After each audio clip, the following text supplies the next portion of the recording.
Hi everyone, thank you so much for coming back. Today I would like to go through Lully's Gavotte with you. As most my videos, when I play through a piece, in the first half I would like to go through a little slower, show you a few things that I recommending you to watch, to work, or anything like that to help you play better. In the second half of the video, I will play through the piece once in somewhat slower tempo that you'll be able to see and the bowing, and then listen to the tuning and maybe the fingering that you would like to adapt. And here at the beginning of the piece, I would like to recommend a few things for you to pay attention to. You may have noticed that some quarter notes have dots on top of them or underneath them, and there are some quarter notes without dots. And that's the difference between your bow. The ones with the dots, try to flicker your wrist a little quicker with each movement. But before you flicker those movements, you must first in a very most relaxed position. Then it's like you're throwing a dart and you'll be able to go a little bit quick. The one without the dots, the quarter notes, you just gently play them as if you are brushing something in a very moderate speed. That's these notes.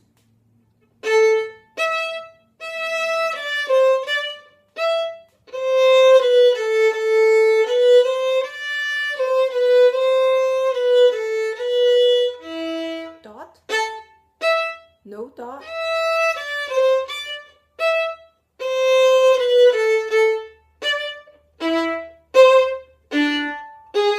No dot, dots.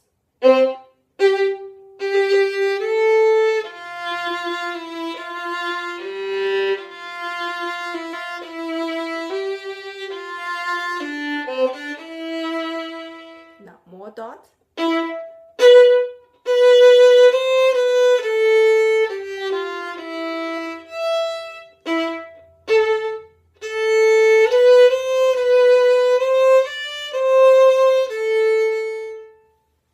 So you can tell the difference between the sound is in different character that the first half is trying to portray. The second thing is that you will encounter trills in this piece. Not too many, but think of lifting your fingers rather than going down the fingers. In a separate video, I will teach you how to do trills. But in this case, make sure your trills are not many, but need to be sustained, even speed. Don't go for too fast in the beginning unless you know how to do it, of course, but making sure that the action for the trill is coming from the base of your knuckles, not a vibrato, not a trill looking something like this, not a trill like that, but a trill like this. You see how nothing else moves? Yeah.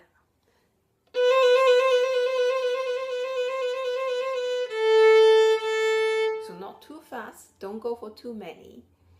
And when your right hand stay very calm. And when you can do that, then those trills will sound very lovely.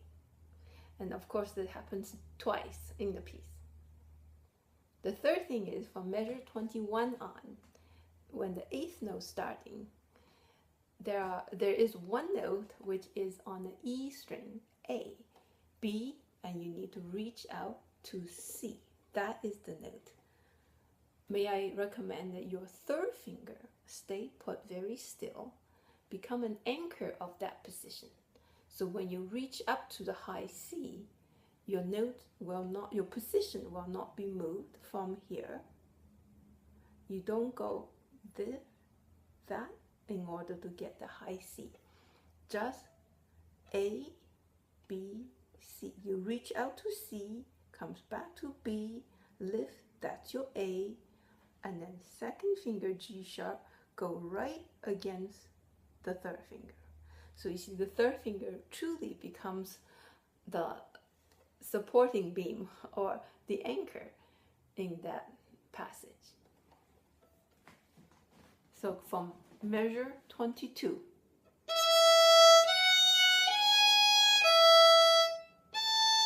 Now stay there, stretch, second finger.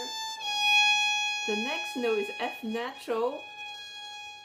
It's quite a large space between 2 to 1. It's 1.5 tone.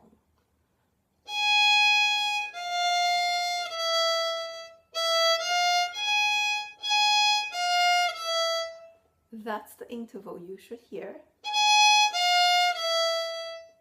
Alright, so we do a little faster.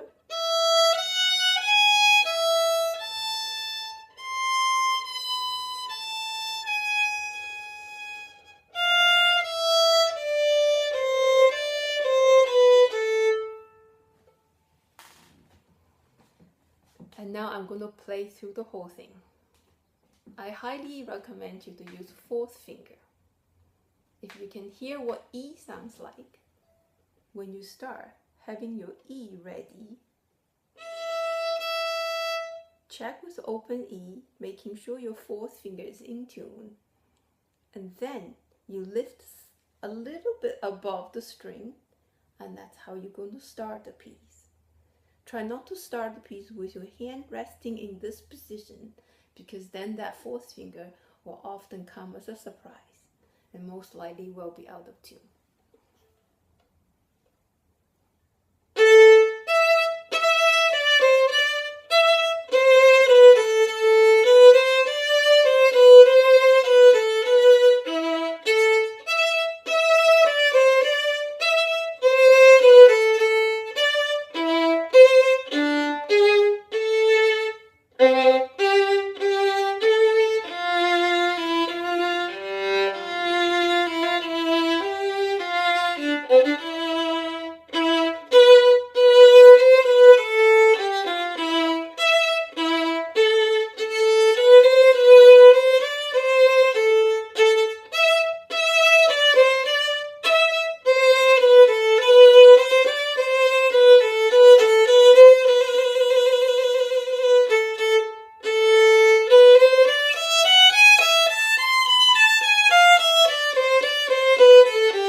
Following the articulation, meaning the identification that is given to each note, is very important because that speaks different characters in the music. Any questions like that, please ask in the comment, and I will be very happy to answer them as the best as I can. I enjoy making these kind of videos.